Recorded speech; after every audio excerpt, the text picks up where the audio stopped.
কৰোণাৰ আত্মকথা।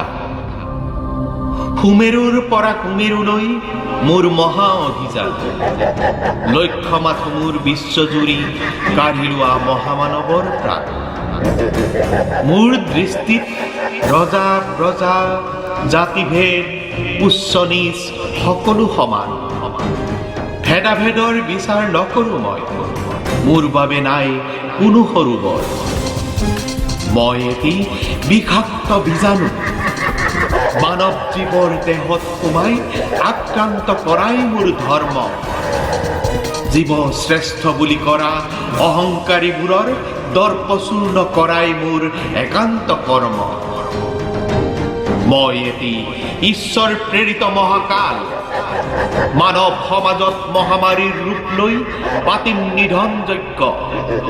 বিজ্ঞানৰ জয়যাত্ৰাক পদাঘাত কৰিম, পৃথিৱীৰ উচ্চ চিন্তায়ো আজি তাৰিব ত্ৰাহি মধুসূদন।